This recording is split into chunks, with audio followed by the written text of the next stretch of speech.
Hi, I'm Al Simpson. Tonight we've got Molly in the studio, who are going to be doing their first gig at the Hammersmith Odeon with King Diamond.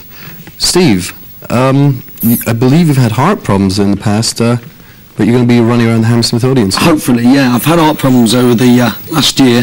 Had a stress problem earlier in the year which caused a palpitation blood pressure problem, which could have resulted in surgery, but I'm on a course of pills now and I should be taking it easy, but I'm letting it go for this one and hell on it, you know. It doesn't bother you that you're going to be running around the Hammersmith Odeon? We did a warm-up show the other night because we've just got Tim into the lineup, so we've just warmed this guy up, and things were fine. So you know, if I collapse, I collapse, but we should be okay. So what was happening in the past? Were you running into problems at gigs or anything? I never had problems at gigs, but as I think it was a stress thing that was causing a misrhythm in my heart, which was causing a low blood pressure problem. So I was getting up in the morning and going, oh, God, you know, what's happening to me? But it seems to be getting better. They think I'm getting better now, so it should be okay, you know. So where did you get Tim from?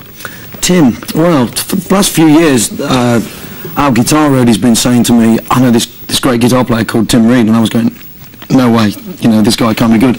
And then when we lost John, I thought I'd go and see him anyway, and I just couldn't believe his playing style and everything, so here he is, he's here. You're playing left-handed, I think.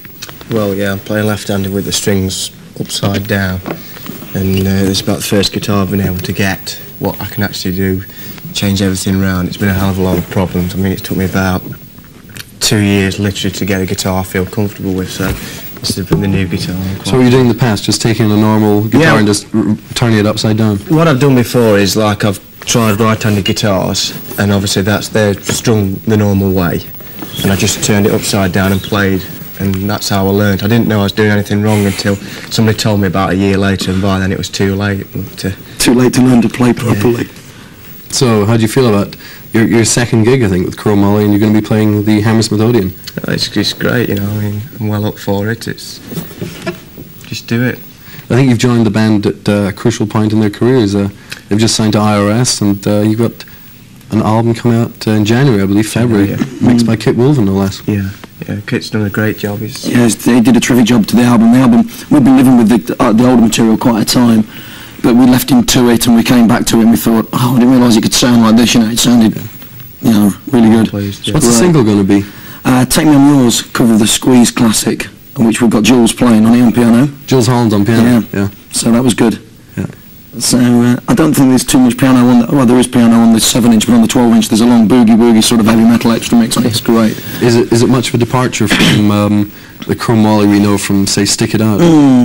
He's very poppy. Well, he's poppy. He's still heavy at the end of the day. I mean, we've not sold out or anything. Well, I don't think we have we? No. But yeah, it's the same Molly sound. It sounds like us. I'm still singing. But you've been together since '75. I think your first album was in '75. 85. How old am I? Check these wrinkles, guys. And you suddenly have a new guitarist. Why did you choose the last guitarist? Well, I could say musical differences, but that's been said so many times, hasn't it? Just an attitude problem with the band. We were pulling one way and I think John was pulling another. So we decided to part company, and we fitted Tim in really quickly, so we're really happy. You know, we've had a short break and we're back in at it again. And we played in our hometown the other day, which we thought would be on more critical audience because they all know John very, very well. And they love the guy, so he's happy. He's been smiling all day. Yeah. What happened to John?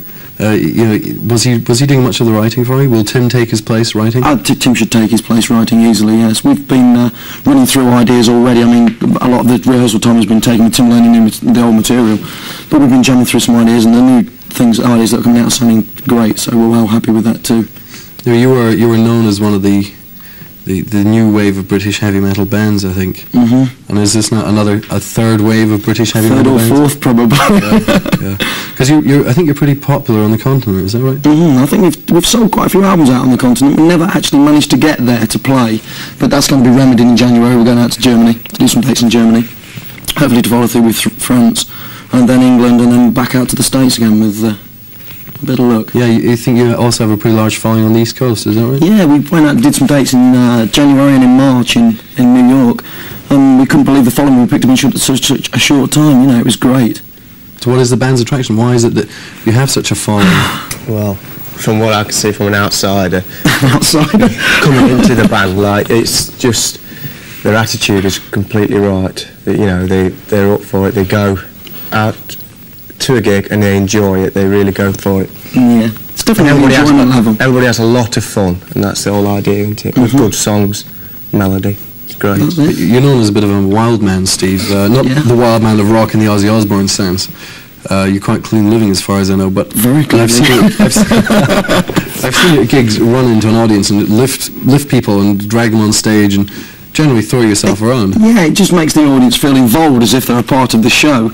And it's never failed on me yet. Nobody's ever gone, "Oh, get out of here," you know. It's been fine. But have you ever come across audiences or any country that can't handle that kind of contact? We found originally, the first time we played in the States, that if you hit them with everything you've got, like we do in England, we go out and hit them with everything we've got from the first song, they're a bit, "Wow, man, what's happening here?" you know.